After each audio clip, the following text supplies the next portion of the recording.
WHGE 95.3 FM. Coming up, the Open Eye.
What's up, Juan? I see you, brother.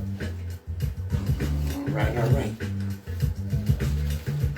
Those of us that indulge in or commit intellectual violence don't do so for the pleasure of mental masturbation or ego dignity.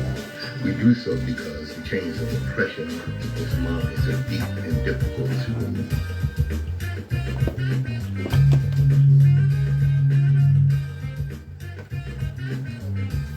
Good morning, my children of the sun. Welcome to the Open Eye on WHGE 95.3 FM. I'm your host, the third eye optometrist, Patrice Gibbs, ready to get them started here. That's word, ready to get them started. And as we always do, every generation has its purpose. Ours is to reveal the truth and reverse the brainwashing. And that's what we do here on Open Eye. All right. You know, it's something. The reason we do what we do, the reason I do the Open Eye, the mentality of the colonizer is characteristically self-destructive. Our psychological decolonization is necessary, literally, for the extensional longevity of the human race. I paraphrase Shahid Bolson with that statement. You know, to be ignorant of history is to be ignorant of what you are trying to do now. History will show you where we have been, how we arrived where we are, whether we have traveled the best routes, and it will indicate, if we pause to reflect long enough, the best route to travel on from this point in time. That's a quote from the great Dr. Chancellor Williams, the author of Destruction of Black Civilization, which I think should be required reading for our people. When I first got that book, I think I've read it at least once a year for about 5 years. I remember reading just the first 3 paragraphs. I had to close the book and go back and read it again. That's how heavy that book is. A discussion came up at our office, I think it was yesterday, as a matter of fact, about who we know in history. And the gentleman that came up was Eugene Jacques Bullard. You know who that is? Hey, Steve, I see you. Chances are you don't, but don't feel bad, because probably not one American in 1 million does. And that is a national tragedy. Eugene Jacques Bullard is the first African-American fighter pilot in history. But he is also much more than that. He's also a national hero. And his story is so incredible that I bet if you wrote a movie script based on it, Hollywood will reject it as being too far-fetched. Boulard was an expat living in France, and when World War I broke out, he joined the French infantry. He was seriously wounded, and France awarded him with the Croix de Guerre and Medal Militaire. In 1916, he joined the French Air Service, and he first trained as a gunner, but later he trained as a pilot. When American pilots volunteered to help France and formed the famous Lafayette Escadrille, he asked to join, but by the time he became a qualified pilot, they were no longer accepting new recruits, so he joined the Lafayette Flying Corps instead. He served with French flying units, and he completed 20 combat missions.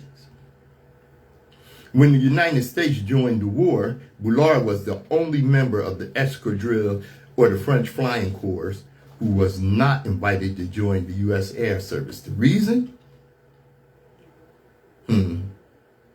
At that time, the Air Service only accepted white men. Now, here's the part that almost sounds like a sequel to Casablanca. After World War I, Boulard became a jazz musician in Paris, and he eventually owned a nightclub called L'Escadrille. When the Germans invaded France and conquered it in World War II, his club and Boulard became hugely popular with German officers. But what they didn't know was that Boulard, who spoke fluent German, was actually working for the Free French as a spy. He eventually joined the French infantry unit, but he was badly wounded and had to leave the service. By the end of the war, Boulard had become a national hero in France. But he later moved back to the U.S., where he was, of course, completely unknown. Practically no one in the United States was aware of when, in 1959, the French government named him a national chevalier, or knight. In 1960, the president of France, Charles de Gaulle, paid a state visit to the United States. And when he arrived, he said that one of the first things he wanted to do was to meet Eugene Jacques Boulard. That set the White House staff scrambling because most of them, of course, had never even heard of him. They finally located him in New York City, and de Gaulle traveled there to meet him personally. At the time, Eugene Jacques Boulard was working as an elevator operator. Not long after Eugene Boulard met with the president of France, he passed away. And today, very, very few Americans, and especially African Americans, even know who he is. But now you do, don't you? And I hope you'll be able to find opportunities to tell other people about this great hero that probably only one American in a million has ever even heard of. Eugene Jacques Boulard. Let me get my disclaimer out the way here. We'll be right back with you. Where we at?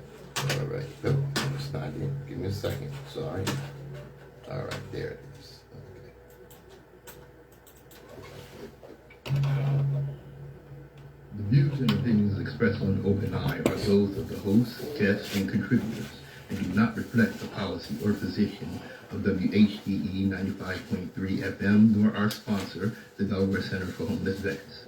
Any content provided by Open Eye's hosts, guests, or contributors are theirs and are not intended to malign any religion, ethnic group, company, or individual.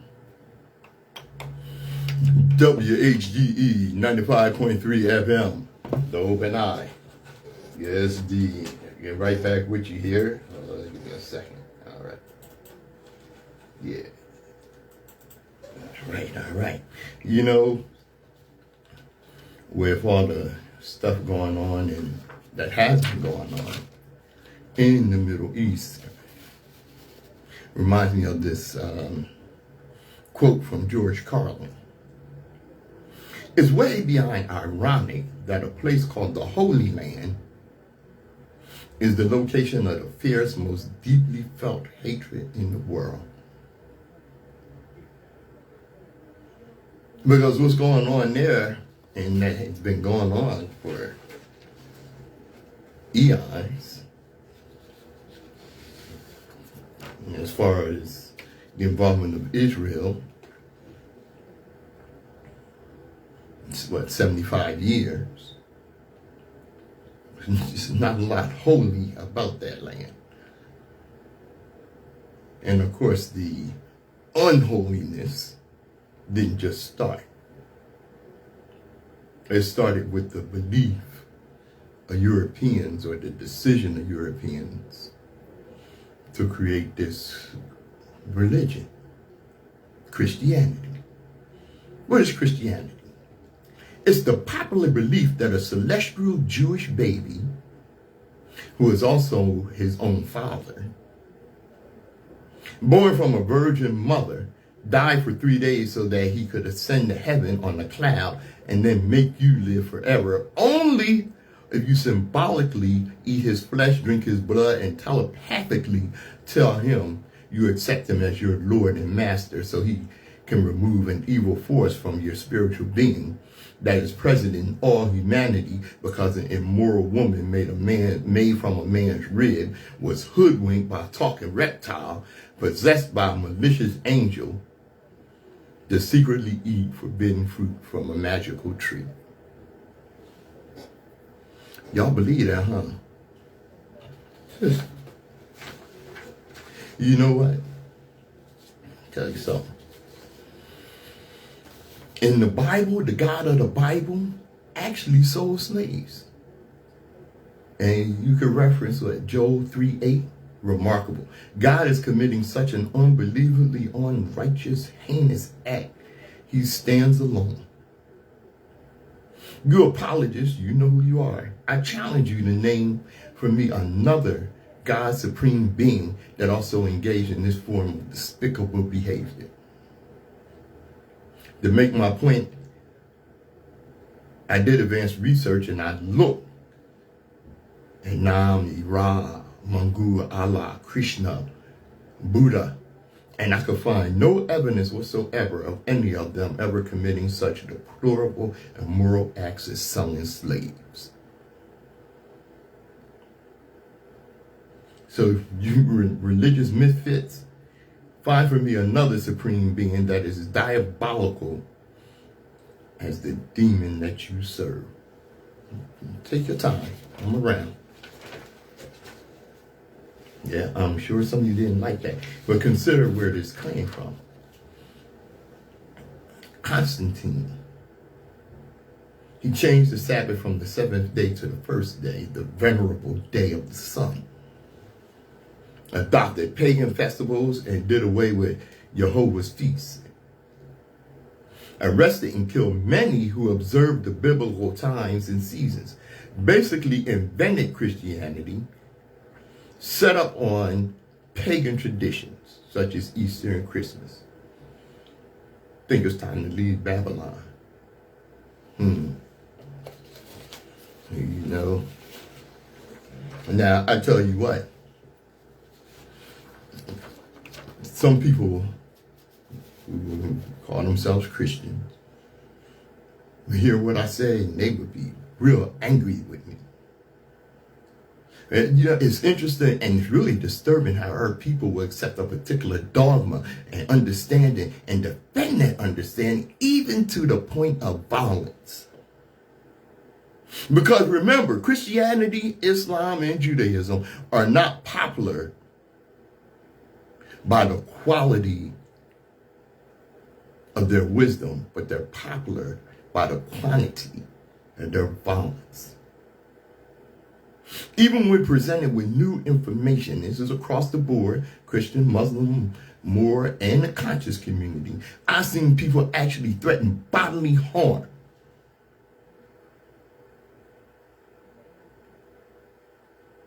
That's how deep their belief in their dogma is. And notice I did not leave out people in the so-called consciousness community. Damn, y'all forgot the mission. Pay attention, there's levels to this ish. WHGE 95.3 FM, The Open Eye. I'm Patrice Gibbs.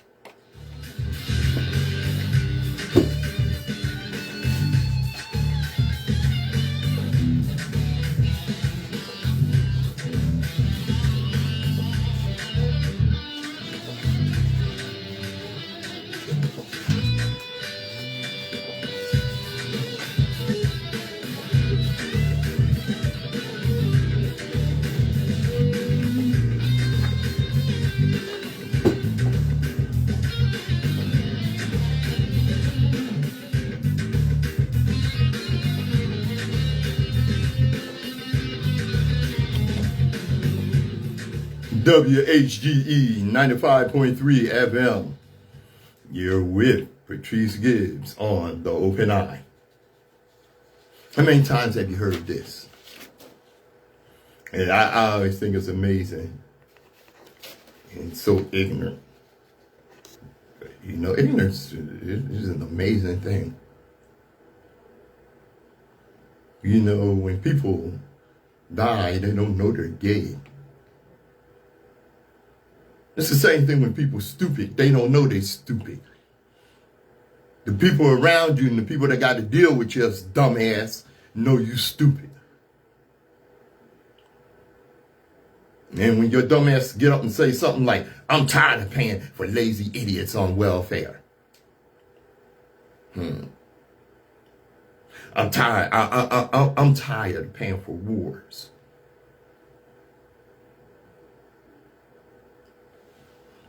Tired of paying the salary of a Supreme Court justice who has a vested interest in a barely literate moron that racism put in the White House for a term. I'm tired of paying for health care of Walmart workers because Walmart won't pay its employees a living wage or provide insurance. You tired of paying for lazy idiots on welfare? You don't understand what welfare is, you moron. I'm tired of paying for Israel to commit genocide. I'm tired of paying the oil industry something like $22 million a day while they continue to rape our communities and our consumers.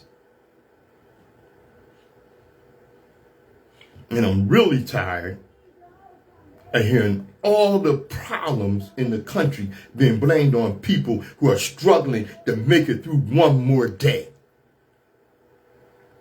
The vast majority of whom are themselves tired of being on welfare and will give anything to be self-sufficient.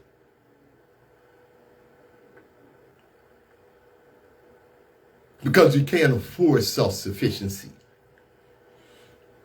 Let me tell you something, poverty is expensive.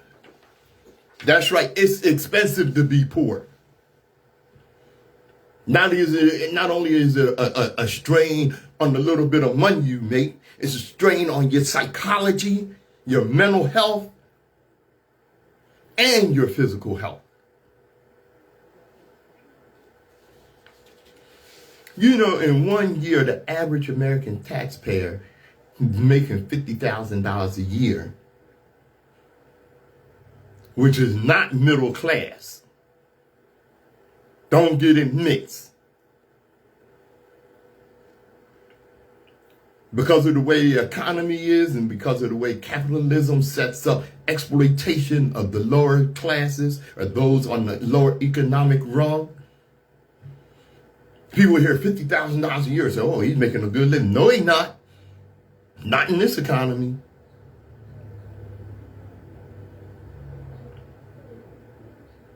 In 1 year, the average American taxpayer pays $36 toward food stamps, $6 for other safety net programs, $870 for corporate subsidies, So that tells you how deeply our politicians have sold out. What we need to do is, I think I heard some guy say this, need to put jackets on them like they do in NASCAR and put their sponsors or their owners all over their jackets so we know just who the hell we're dealing with. The American taxpayer out of that $50,000 a year pays $1,600 to offset corporate loopholes.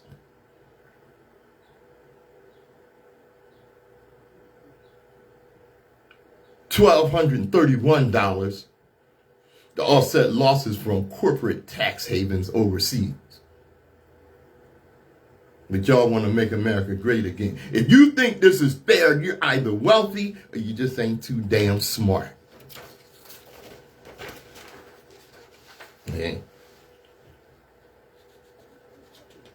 You know, I have to wonder if future generations will look back in bewilderment that citizens allowed themselves to be taxed to build sports stadiums that billionaires then charge us to enter for the sake of rooting for millionaires to play children's games whose outcomes distract us from getting robbed by rich people for things just like this. Look, our tax money pays to repair the roads out here. Here in Wilmington, you come down 9th Street or come down Church Street, it's like riding on the goddamn roller coaster with a flat tire. Because of the potholes and how screwed up the roads are. But we're paying for it. And then, after one of those potholes wears your goddamn car out, you figure, well, you know, I better take the bus to work. Public transportation, which we pay for. Now they done screwed up your car on the raggedy ass roads, put you in a position where you have to take public transportation that we paid for, that our tax money paid for, and then you gotta pay to get on the bus. Damn. I tell you, it's expensive to be poor.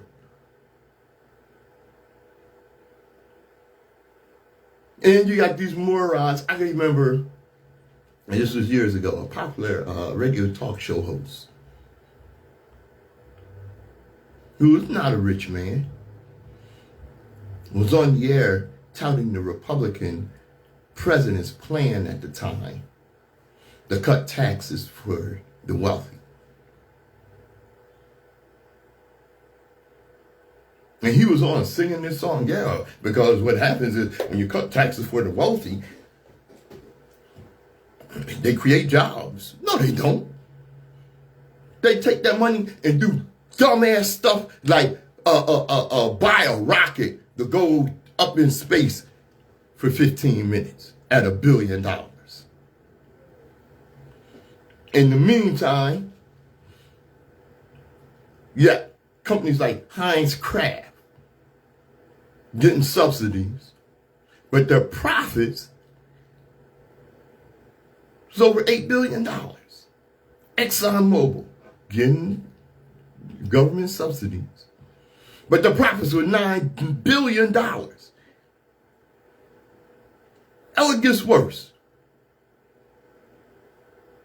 You look at something like corporatists, pirates, thieves, J.P. Morgan. Gambled away people's money, screwed up the economy. Their profits were $49 billion. But the government, meaning our tax money, bailed them out.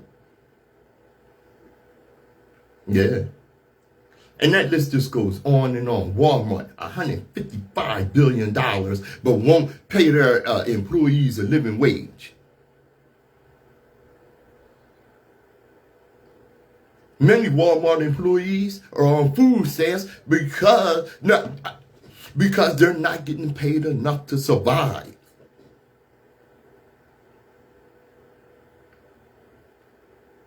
But your dumb ass talking about, I'm getting sick and tired of paying out food stamp money for these lazy people. That's not what you're paying out food stamp money for. You're paying out food stamp money because the government is subsidizing overly rich corporation like Walmart. $155 billion in profits. What does this have to do with anything, these profits? Starbucks makes $24.56 billion in profits for 2023, which means that it could give each of its 400,000 employees an $11,000 raise and would still have $20 billion in profits. But instead, the workers rely on tips. Wake up, it's corporate profits that are driving inflation. They understand something here. We should measure the prosperity of a nation not by the number of millionaires and billionaires, but by the absence of poverty, the prevalence of health, the efficiency of the public schools, and the number of people who can read and do read worthwhile books. Meantime, you got the racist ass moms of liberty encouraging people to burn books. That was a quote by W.E.B. Du Bois. Okay, and that was a quote that he made over 100 years ago. And it's still relevant. And when I say to you, wake up, you got fools out there saying, there he goes with that woke stuff. Yeah, your dumbass need to wake up. WHGE 95.3 FM, the Open Eye.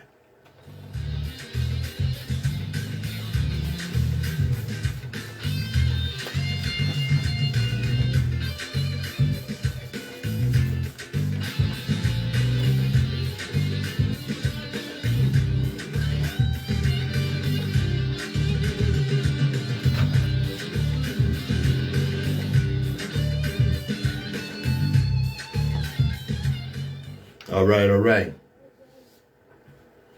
Did I hear you say that these bankers are gangsters? These corporatists are gangsters?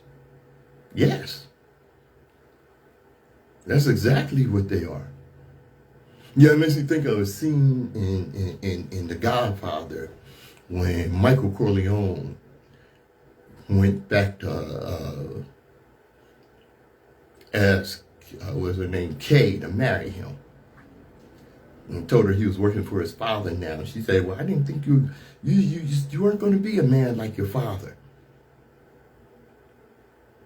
You know, and he said, "Oh, my father's like any other rich and powerful man who's responsible for the lives of other people."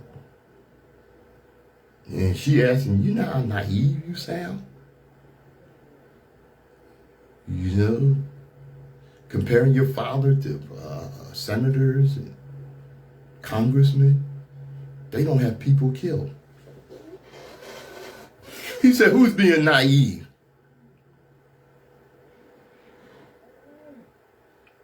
Who's being naive? Give you an example. A former Boeing employee known for raising concerns about the firm's production standards was found dead. John Barnett had worked for Boeing for 32 years until his retirement in 2017.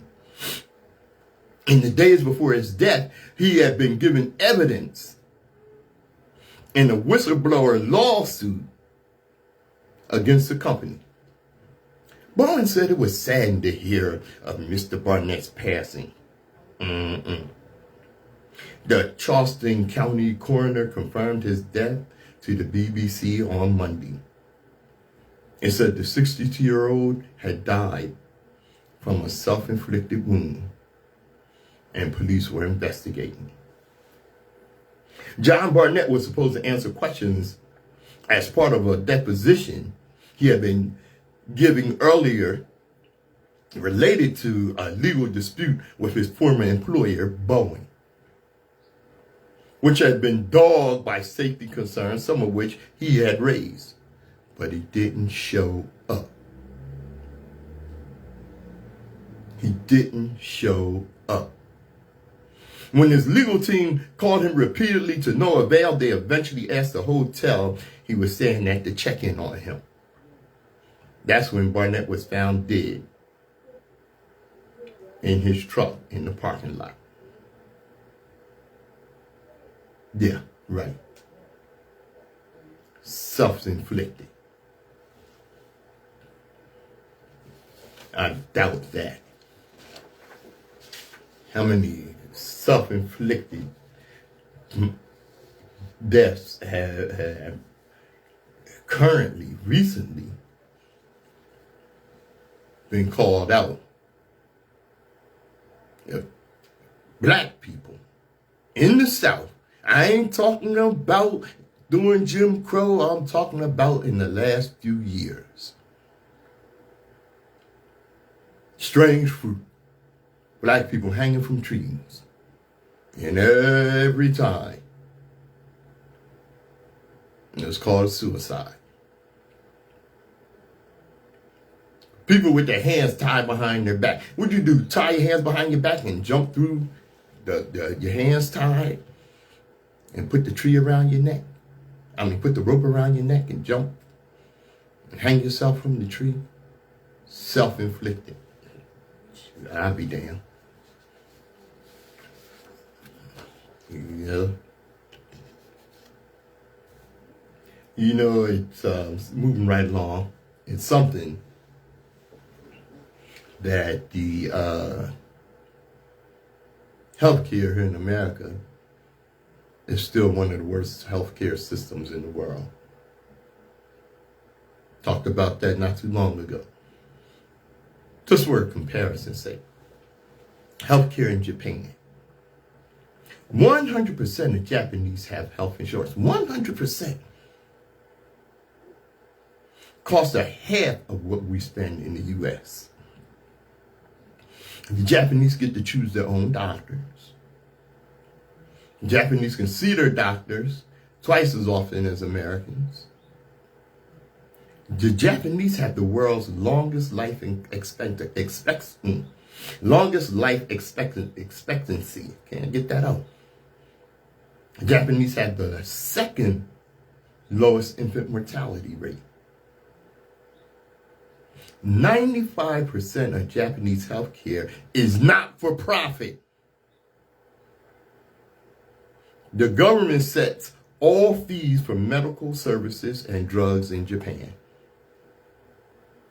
America could be like Japan if Congress stopped taking bribes from the healthcare industry and did their job instead. And the insurance companies, don't get that mixed, don't leave them out. And you look at the healthcare industry, the last time they healed somebody was when they came up with the polio vaccine. It was the last time they healed somebody. Because prescription drugs now kill more people in the U.S. than heroin and cocaine combined. When these drugs are legally on the market. How the opioid crisis started. People getting painkillers and this, that, and the other. And these drug companies pushing these addictive drugs. And then when people could no longer afford the prescriptions, or their doctor would no longer prescribe these illegal addictive drugs, where people will go on the street to deal with their addiction, to get over their withdrawals, and to find drugs that would satisfy their addiction. WHGE 95.3 FM, the Open Eye.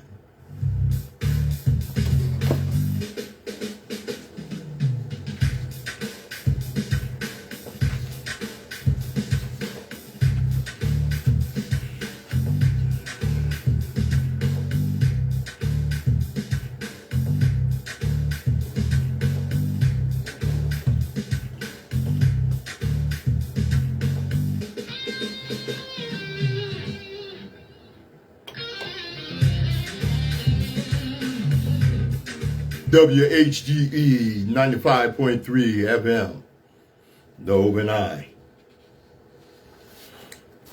Let me start right here. Our American government, they won't protect American people from deadly processed foods. You know, a lot of the foods manufactured in America are banned in countries overseas. Unsafe drinking water, homelessness. You know, I think America has the highest rate of homelessness in the world. I'm pretty sure they do. The government won't protect you from none of that. Pay lip service to it, but they won't protect you. But damn it, they're going to protect us from TikTok. The ban TikTok bill has passed Congress. It's in the Senate now. Now, TikTok, for those of you that don't know, TikTok is a Chinese-owned company. And is one of the most popular social media platforms in the world. Then why does the government want to protect us from TikTok? Why are they trying to ban TikTok? Well, the reason is that TikTok, steals data and personal information and what have you. Like the rest of the social media companies do. Facebook and YouTube and Instagram or whoever. Of course, those are American-owned companies. I heard this guy, and he sounded really wise and really sounded like he knew what he was talking about. He said that what the Chinese government can do with TikTok and is doing is they can manipulate the algorithms. Okay? And the algorithms dictate what you see on TikTok, what comes on your For You page, as they call it. And they can politically influence people here in America. Okay? To vote against their own interests and the interests of America. They can turn us into a bunch of Marxists by slipping in the manipulation of these algorithms. It will all be a bunch of Marxists. What a crock, man. You know what? Remember during the Civil Rights Movement, when our people started being more assertive? What did white supremacists say? They're communist influence. Dr. King's a communist. It's no different. It's no different. You should see how this guy was breaking this down. And like I said, he sounded really intelligent. And he was, well-spoken and what have you. And he's full of crap. Full of crap. As if we can't think for ourselves. See, their big problems with TikTok is, one, TikTok allows those of us without a mainstream media platform of communication to communicate our ideals to millions of people. And to point out the injustices that take place, especially here in America. And to share that information. One of the things that happened during one of the corporation's racist practices. But remember the dudes in Philly that was at the Starbucks and the little racist manager called the cops on them for sitting in Starbucks, which everybody does?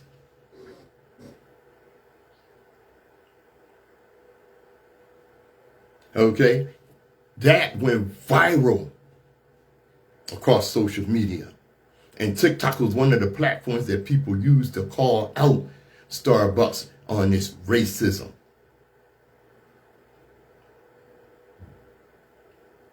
And a lot of black people stopped going to Starbucks. And they started sharing that information over TikTok.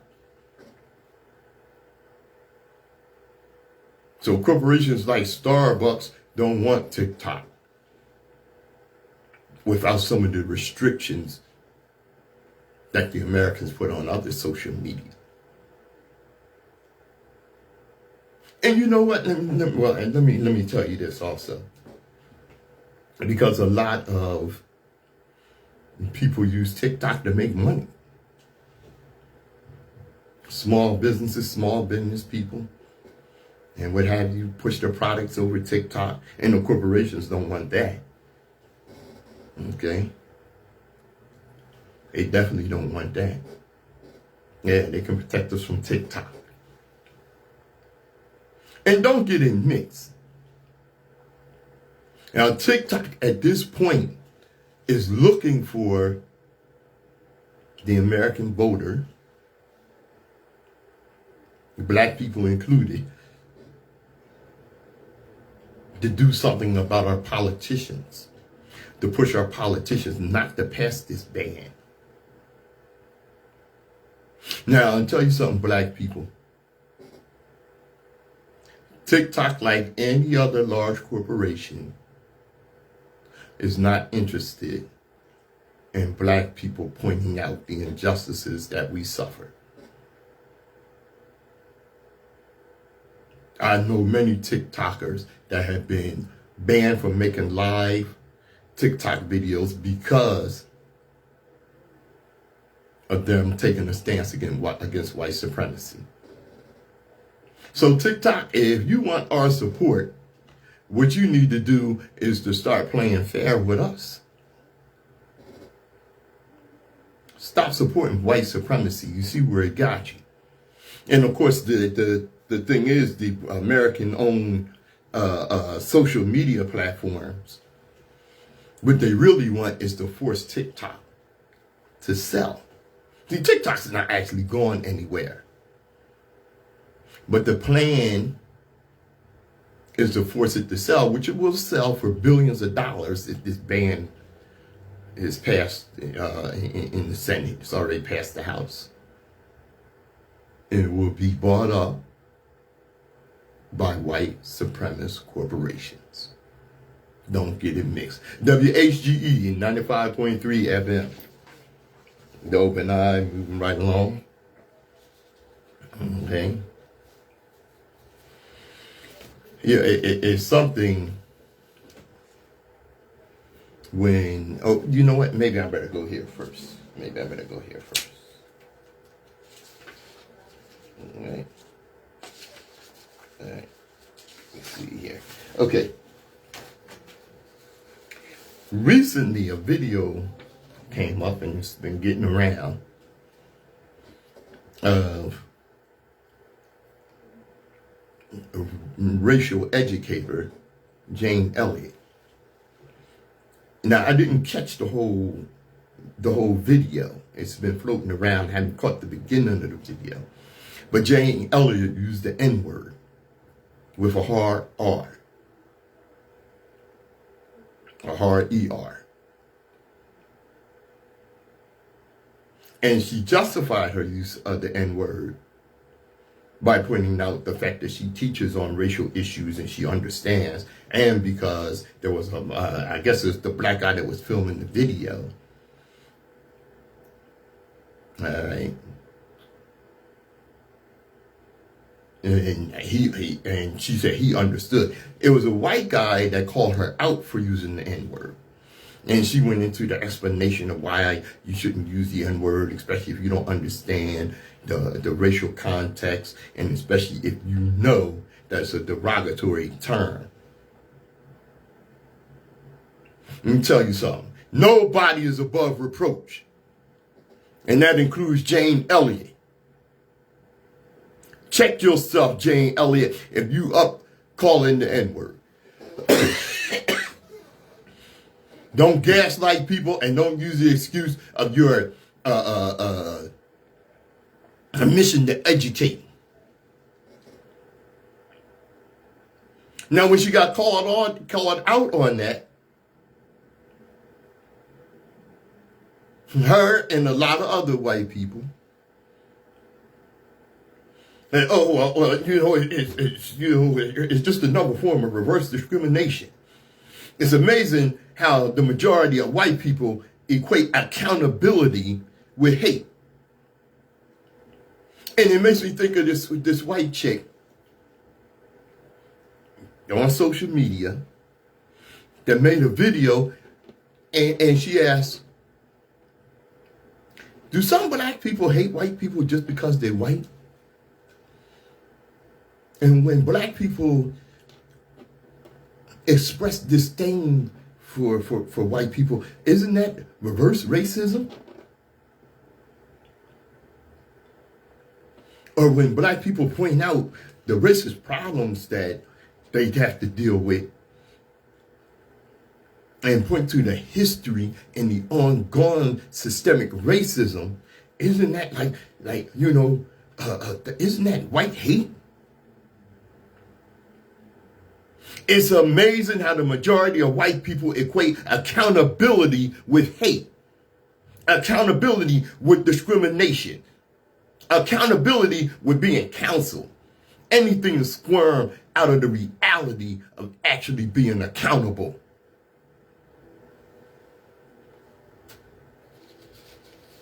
No one's above reproach.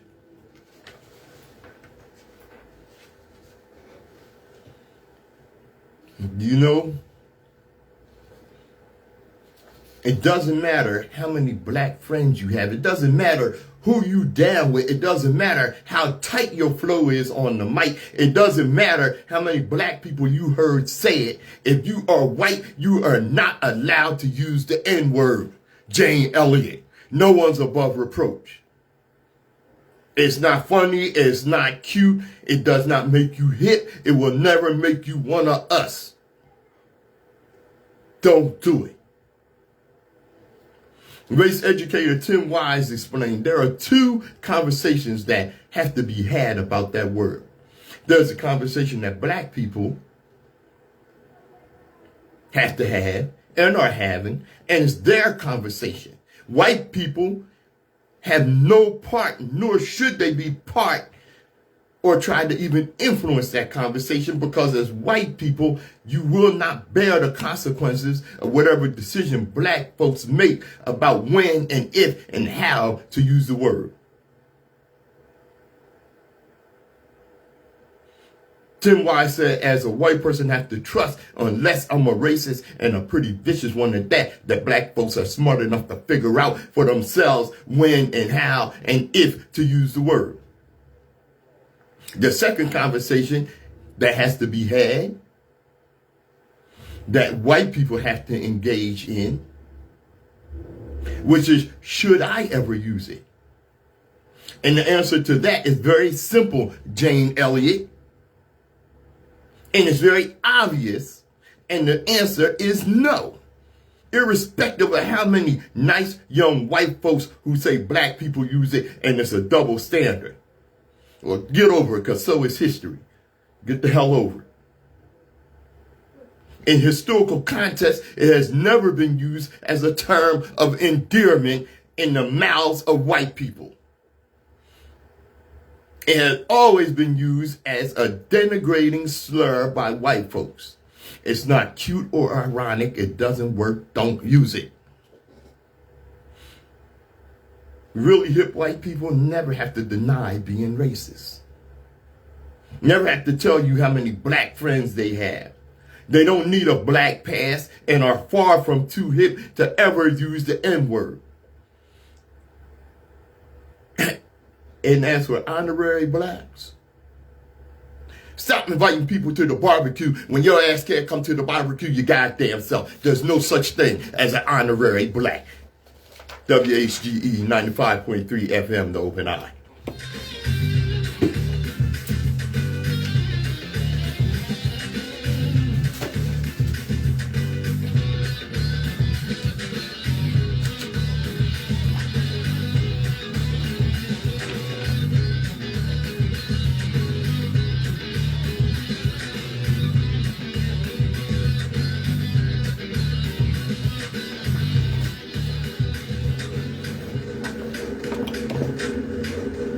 All right. Time is run out. It's actually time to go. But before I do, I got to bring up this clown again. Okay.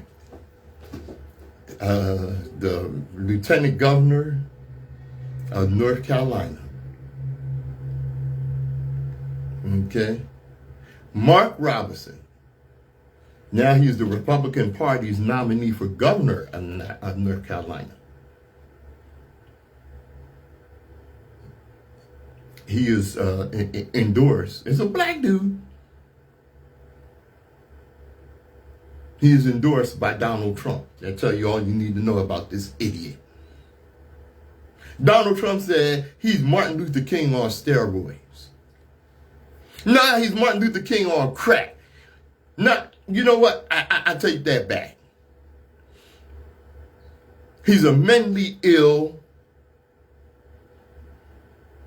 ignorant fool, black man who is more than willing to sell out his own people for power and for acceptance by white supremacists.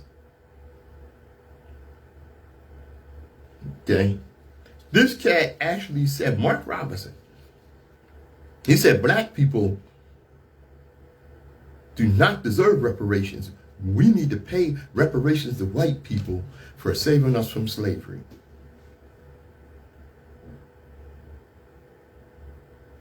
Yeah, I don't know what kind of drugs you have to do to come up with some dumb ish like that. He said he wished that America could go back to a time when women didn't have the right to vote. Which means he would be more than willing to go back to a time when black people lived under the abject oppression of Jim Crow. Back to a time where as a black man, standing up could get your neck stretched. Straightening your back could get your neck stretched. I wonder how this guy even goes around his family.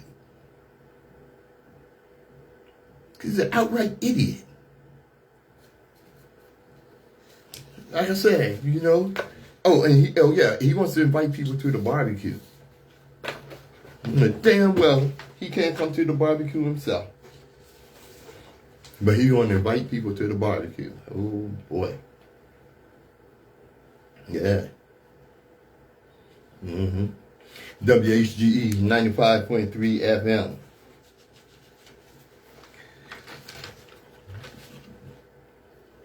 Be careful who you listen to. Okay, because the propaganda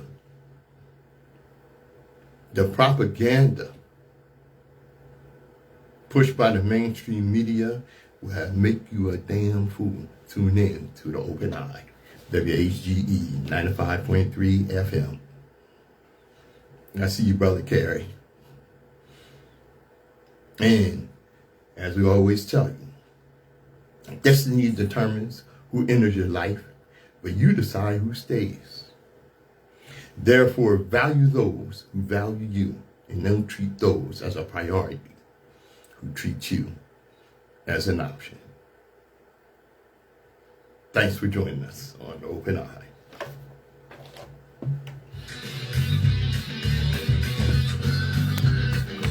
And like I always tell you, global African supremacy.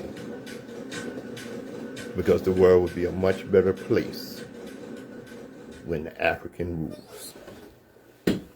I'm Patrice Gibbs.